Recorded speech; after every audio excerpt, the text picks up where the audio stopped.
Alright, you've probably seen headlines and videos saying that Warner Brothers looked at Suicide Squad and basically decided that, in spite of everything, they actually want more live services. Thing is, we looked at the source of that headline, and it turns out it's actually quite a bit worse, because when executives start trying to sell the future vision of their company to investors and analysts, you get a glimpse behind the curtain, and with that, you see what those who have got the real power want, which is certainly not to support our payroll via today's sponsor, the people over at Bellular.games, who literally make this whole thing possible. The overarching plan that I have is for as much of our financial security and freedom to be from Bellular.games and all the things that we do over there, meaning that we are safe from advertiser BS. We are safe from seasonal downturns like the one that advertising is in right now.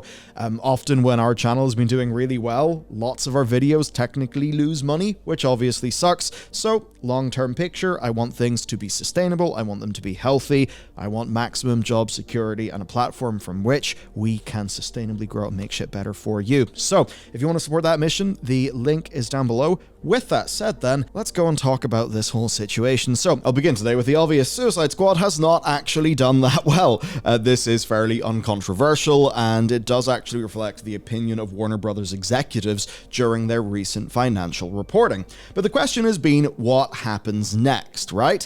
There's a lot of games that exist under the Warner Bros. Belt. They've got a lot of IP, loads of different studios, and their future is dependent on somebody having a plan. Now, to you and me, you'd probably look at, say, Hogwarts Legacy and some of their other successes and think, more of those. That seemed to go well. So it's time to find out what they actually think. This week, we had the Morgan Stanley Technology, Media and Telecoms Conference. Thankfully, none of us were there because that sounds very boring, but who was J.B. Perrette, a Warner Bros. Discovery executive. He's basically the guy under the microscope today. He's the person who delivered the pitch for Warner Bros. Discovery as a company that investors will be following the stock for. So here, his entire mission is to sell the company to these people by showing that they have a plan for streaming, for movies, and of course for video games. Video games made up about 3 minutes of the 40-minute long Q&A, so I suppose that gives you an idea of proportionately how relevant it is. Games are kind of small fry for them, which I suppose does make sense. Maybe it also gives a little bit of context to their decision to shutter Rooster Teeth's video arm this week as well. Yeah, Rooster Teeth is gone, so that's also a thing that happened, though of course they certainly have experienced decline and drama. Now, I do have the entire transcript here that's relevant to games. What I'd rather do though is just walk through the bits that actually matter, and we can sort of talk about what's up here. They don't know where the industry is going next, but in the Q&A response, they of course name check virtual reality and AR. Okay, they mention, the Apple Vision Pro and virtual worlds. Obviously, these are just things that investors and analysts will generally like to hear. I think for a lot of them, they see Apple moving into that space. And of course, Apple has nudged a lot of spaces forward. So from an investor's perspective, you could actually see, oh, look at that, a new product category. Finally, Apple are there. They're probably the herald of it being very big. Of course, to a lot of us who are a little bit more used to that tech, we can certainly see the pros and the cons. And I don't think anybody thinks that spatial computing, as they put it, is going to take off quite as fast as maybe these investors would hope. Even though, I do think the technology is pretty damn awesome and cool. Anyway, they've got 11 studios under their banner for video games, so the whole point here is to say that there's a long-term roadmap and a plan for strategic investment. So in the response, they identify 4 IPs as key assets, right? These are ones worth more than $1 billion, and those are Mortal Kombat, DC Comics, Game of Thrones, and Harry Potter. Now, this is the offending, I'll just quote him directly, like the sort of offending words. The challenge we've had is that historically our business has been very AAA console-based. That's a great business when you have a hit like Harry Potter. It makes the year look amazing. Unfortunately, when you don't have a release, or when you have disappointments, we just released Suicide Squad this quarter, which was not as strong, it just makes it very volatile. So one of the things in this space, that say investors would very much care about is volatility, right? They will, in many cases, want lower volatility. And perhaps to take an example from some other stocks to just sort of illustrate the thinking here, there are certainly stocks like Palantir or Tesla that a lot of retail investor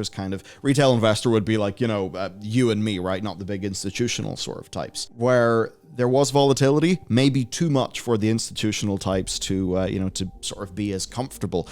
So that's kind of what they'd want to be showing here, right? They basically want to say that things aren't volatile. They want to say that their overall business model will provide growth and stability. They don't want a big hit and then just an absolute drought of success. Now, the thing that's core here is that from their perspective, Suicide Squad isn't a live service game. Most of the talk that you'll have heard around this is basically Suicide Squad is a live service game. It was bad. They want more live service games. They're insane. I think to them, though, Suicide Squad is a premium console game that uses the monetization techniques of a live service game, but that doesn't exactly make it a game that is ideally a live service. Now, a lot of the discussion that we've had in this channel is the example of, say, a game like Helldivers. It's overtly, right? Helldivers 2 is overtly a live service. It's designed to be a live service. Everything is in service of that. Instead of with Suicide Squad, where you had, a pretty rubbish, not particularly good premium console game with a bad live service tacked on top of it. Kind of like the worst of both worlds. And I think when you look at games like Anthem, Avengers, Suicide Squad, it's very much the worst of both worlds. What they will want here is the best of both. And that's where we're going to be talking about what they actually mean when they say live services. So, to go on to another quote here, right? They need to develop a much more holistic approach, especially in expanding into mobile and multi-plat free-to-play, which could, they say, give us better revenue and consistent set of revenue. So again, it is that consistency. Now, a game that I think illustrates this pretty well, funny enough, is Apex Legends, because it started off pretty strong. It's definitely had growing pains and issues, but they've, broadly speaking, done a really good job. Financially, though, it was very interesting watching Apex Legends. It, for a long time, was exactly what EA wanted, just nice, consistent, growing revenue. It was growing in Japan, right? That was a whole big story. Things were going really well. But then what happened is something that I think is fairly interesting: an inability to forecast whether your revenue is a spike or if it is genuinely a large increase that you should basically count on in the future, where they had essentially very great success, but they weren't able to keep it up. I forget exactly what season it was, but their revenue kind of dipped, and you basically saw them very clearly try to pump that up again with the Final Fantasy event. Now, I think for a group like Warner Bros., they'll be very weak at predicting trends, like they were very weak with Harry Potter, where seemingly they had pretty overinflated expectations for Suicide Squad. For me, the other thing there is, think about EA and Apex. Their revenue is going down, so what can you start to do? You can do events, promotions, all of these things surrounding a game you're already running, instead of having to make a new AAA console game that'll come out next year and hopefully be good. So you can kind of see why they want these forever live services, where to get the money up, rather than make a whole new game, they just need to run very successful events. Anyway, they've got mobile games coming out this year to start that ball rolling, and then they talk about basically what they want the business to be. I'll go back to a quote. Rather than just launching one-and-done console games, how do we develop a game around, for example, Hogwarts Legacy or Harry Potter, that is a live service where people can come together to live and work and build and play in a world in an ongoing basis? Yes, funny enough, everyone just wants their own version of World of Warcraft with loads of microtransactions, right? Anyway, he ends the pitch on essentially a reframe here, right? Reframing a literal best-selling game like Harry Potter or Hogwarts Legacy as being too risky of a prospect because it might not succeed. And that's basically the point. They don't want Hogwarts Legacy big spikes, sometimes, rarely. They want Harry Potter, line go up forever, right? And ultimately, it makes sense that was talked about here, because this was at a Morgan Stanley conference that is obviously all about investors, right? For a lot of these guys, what do they look at? They look at Epic Games and Fortnite. They also look at Roblox. That being said, I do want to just laugh at Roblox for a second. So, yeah, there's the line. As you can see, very much trading sideways over the last while. Anyway, yeah, I just thought that was kind of amusing. But again, with Roblox, the whole point here, right, is you could almost say, in the past, what were a lot of things about? Well, they were about owning, owning land, investing in, say, things that you put on that land, and that's how you make money, right? Sort of talking, 1800s, 1900s thinking. Nowadays, though, that land is in people's brains. So for them, rather than running shops or anything like that, no, they are kind of buying land, buying attention in your brain so that you are living and working and playing in their virtual realm. It's kind of like the modern version of land. And I suppose, yes, we pay some rent to that in the form of our microtransactions. It's all rather lovely. But for the likes of Roblox, that is genuinely the business model. Now, for the investor class, they then will look at what Mr. Bob Iger and co are doing over at Disney, where there's the whole epic Disney World thing that they're doing for all of their franchises to have virtual experiences in there. Now, of course, Warner Brothers has got intellectual property to rival some of Disney's. So why can they not just make a game that has people living inside Hogwarts, Westeros, Gotham, right?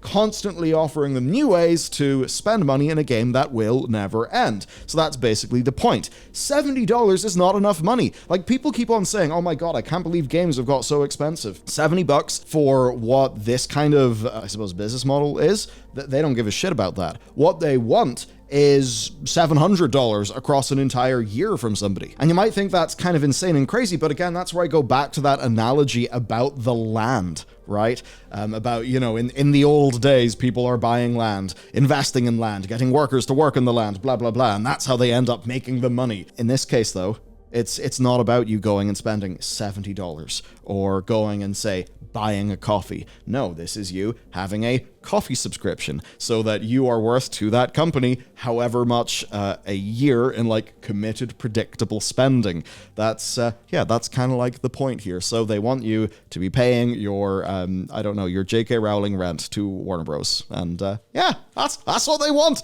Why have $70 like once every few years from an IP where you can have, $150 a year, $200 a year? That's the entire plan. So the framing here is that Suicide Squad didn't work out commercially because that was Rocksteady and Warner Brothers leadership commissioning a game that did not have enough foresight. That it was basically just a kneecapped AAA like traditional game with a kneecapped live service bolted onto it, which is why it felt like such an outdated just model of game. Their point is that they should have been making a live service platform that people could spend their lives and their wallets on anywhere. So instead of it being, Suicide Squad, kill the Justice League, no, it is Gotham and Metropolis, and somehow is just something you can play basically forever. I'm sure if you were a City of Heroes fan, that this is all rather hilarious to you. Anyway, I do think that in many ways this is far worse, right? This is worse than the idea that they just want to double down on regular live service games. This is basically saying that they would rather abandon a lot of the very authored content, a lot of the game experience as we know it, and then transition it into just more of an ongoing platform-based thing. And that's something that's especially sad when you actually think about the strengths that they already have, because WB Games, they rested on their laurels on what? Like Mortal Kombat and Injustice from NetherRealm, which have been going really well. They had Rocksteady and others working on Batman games, which had been going really well, yes, with a few road bumps. The LEGO teams had consistently been pumping out just big old successes everywhere. Monolith somehow managed to get people to adore a non-movie-based Lord of the Rings game. Obviously, that went south with the second one.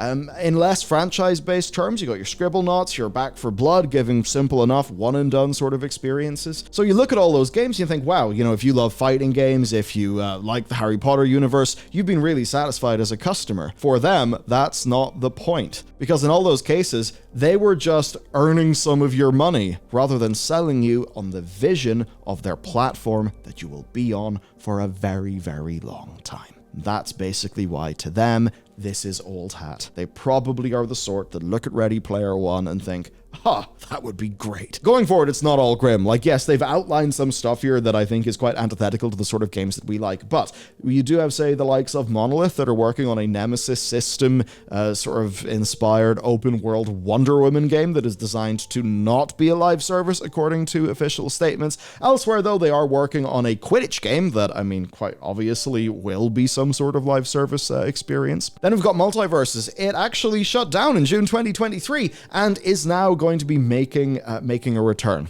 Right, in a way where it'll be different. Of course, that was a game that was really strong out of the gate and then just completely petered out, so they're taking a second stab at that. But I think what puts this all into stark relief is a much smaller story. It's one of a single-player game that Warner Bros. Decided they would rather delist than even, maintain a store page for. So this game is small radios, big televisions. It's an indie game from a solo dev called Owen Deary, and it was published under Adult Swim Games, which of course is owned by Warner Bros. Now, Adult Swim Games did a lot of crazy stuff. I mean, Frog Factions, do you remember Frog Factions? It was crazy. Anyway, he shared recently that Warner Brothers have decided that they don't want to maintain the store pages of the game, so they're just going to be delisting. Now, he has put the game up for download for free, which I think is great. What's interesting, though, is him talking to game developer and then just detailing how just what the process was like. So here's just from that article. The email wasn't so much a discussion about retiring the game. It was a legal notice.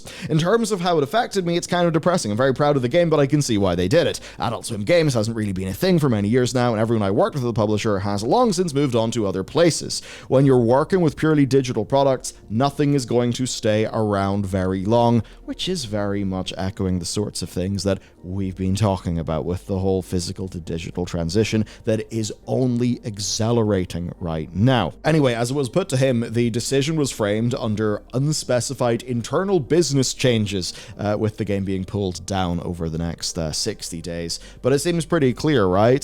There are games that Warner Brothers as a company is interested in. There are ones that they're not interested in. Why on earth would they give a shit about this? I mean, think about all the great things that have came out of Adult Swim, right? They're not interested in any of that. Adult Swim doesn't matter. I think about, all of the horror shorts they've done, even things like Too Many Cooks back in the day. That doesn't matter to Warner Bros. Whatsoever. No. AAA console games is what they were doing, what they're kind of currently making, but going forward, they want to make live service, intellectual property-based platforms. That essentially is the whole point. And maybe when you look at small radios, big television, that is a current point of perhaps, maybe in a decade, how they will consider the sorts of games that we care about now, because they don't matter compared to the platform. Okay, a little bit grim. A lot of great developers working underneath this group, though, so let's at least hope that they do get to make some good stuff, right? Like, I don't know, like Monolith doing a Wonder Woman game. I mean, to be honest, I'm not really that partial to DC, so I've got to wonder with that. I mean, yeah, I'm sure it'll be a great game. It's Monolith. They can make great games, but by the time it comes out, will people even be interested? I don't know. I suppose if James Gunn manages to completely pull off some crazy thing with DC and suddenly have movies that people care about, then maybe that could work, but I don't know. I'm honestly very, very skeptical. Anyway, Warner Bros. Games, probably not good. That's it for today's video. If you want to support the team, you can check out our sponsor, and with that said, I'll see you back here again tomorrow.